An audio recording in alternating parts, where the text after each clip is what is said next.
Imagine waking up tomorrow and seeing this in your bank account. $10,000.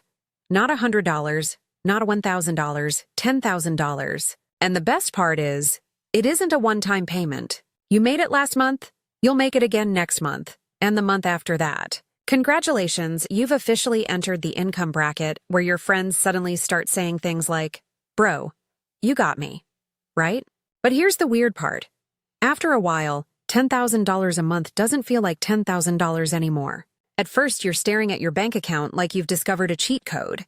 3 months later, you're complaining that your $10,000 doesn't stretch far enough. And eventually, you might find yourself working harder than ever while wondering where all the money went.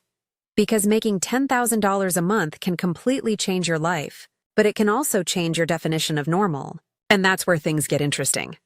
Let's rewind for a second. You're broke. You're checking your bank account before buying a $7 meal. You open your banking app and see $83.42.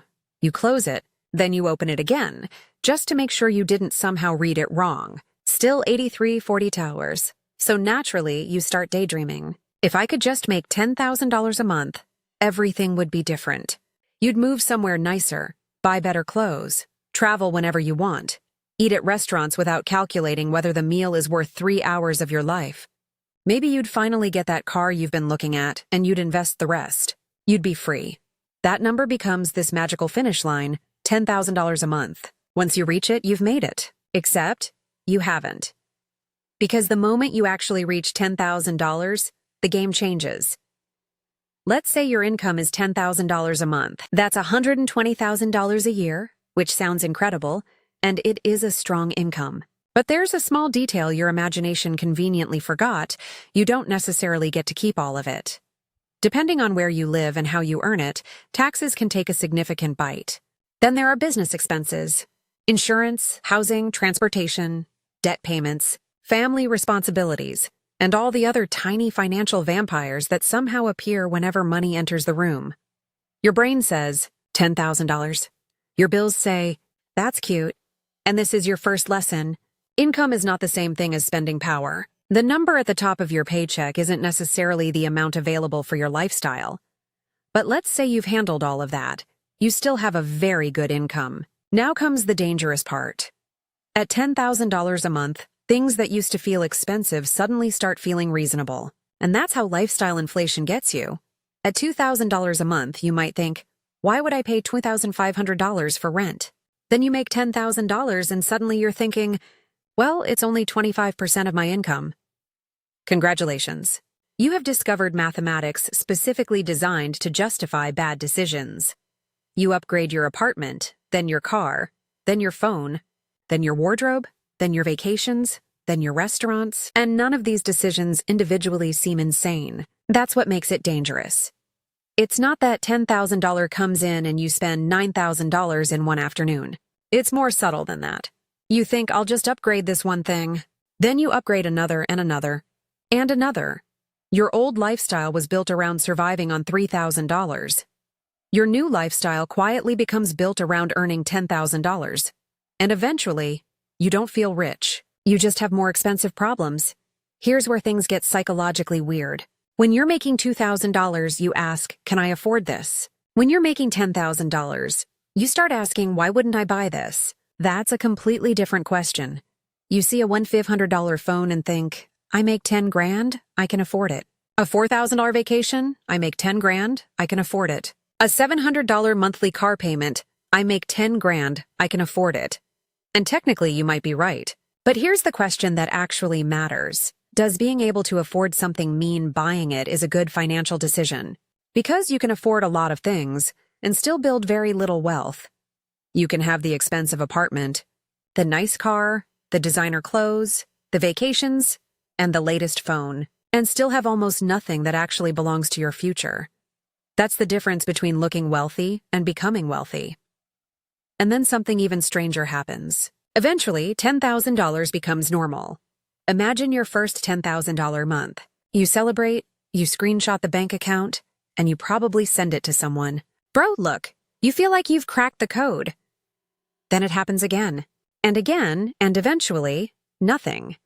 Your brain has decided that $10,000 is normal, and now you've got a new problem. $10,000 isn't enough anymore. You start thinking, if I can make $10,000, I can make $15,000, then $20,000, then $30,000.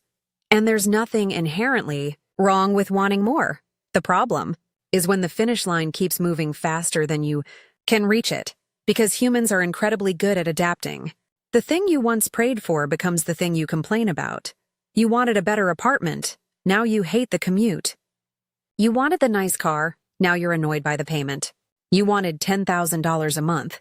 Now you're wondering why it isn't $20,000. The dream didn't necessarily fail. Your definition of normal changed. There's another thing nobody tells you. More money doesn't make problems disappear. It changes the problems you're dealing with. When you're broke, you're thinking, how am I paying rent? How am I paying this bill? Can I make it to payday? At $10,000 a month, your questions might become, where should I invest this? How do I reduce unnecessary taxes? Should I buy property? Should I start a business? How much should I keep in cash? Different problems, same human being. And then there's the social side. Once people know you're doing well financially, suddenly your wallet develops a social life. A friend needs a loan. A relative needs help. Someone has a business opportunity. Someone knows a guy who can double your money.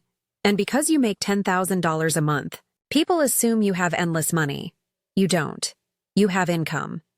Those are very different things. Now imagine something else. You make $10,000 every month, but tomorrow you can't work.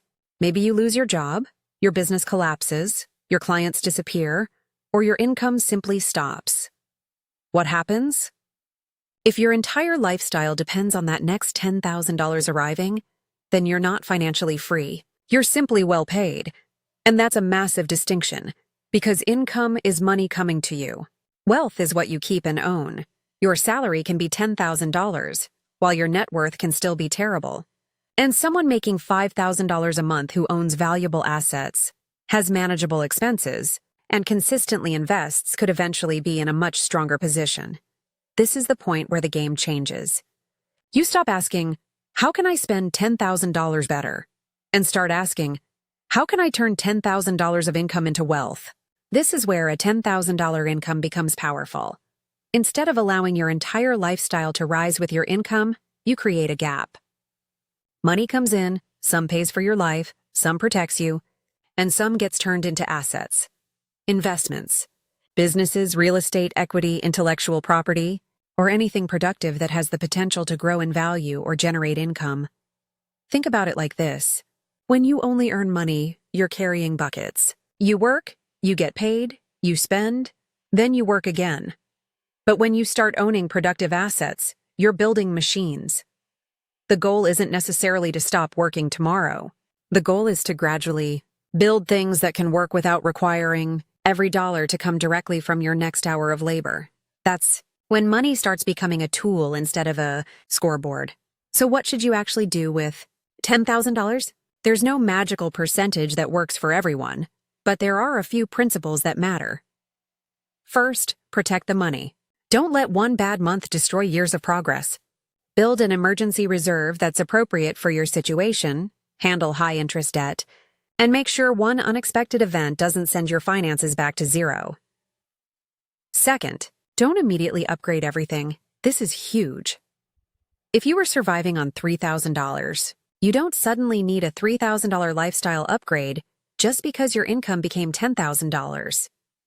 Give your lifestyle time to catch up, or better yet, don't let it catch up completely. Third, buy assets. This is where the boring stuff becomes exciting, because the money you don't spend today can potentially become tomorrow's income. Invest. Build a business, acquire useful skills, buy productive assets, and invest in things you actually understand. The goal is to turn some of today's income into tomorrow's options. Fourth, increase your earning power. Making $10,000 doesn't mean you've finished learning. It means you've proven that something you're doing has economic value. Now ask yourself, can I become better at it? Can I charge more? Can I serve more people? Can I build a team?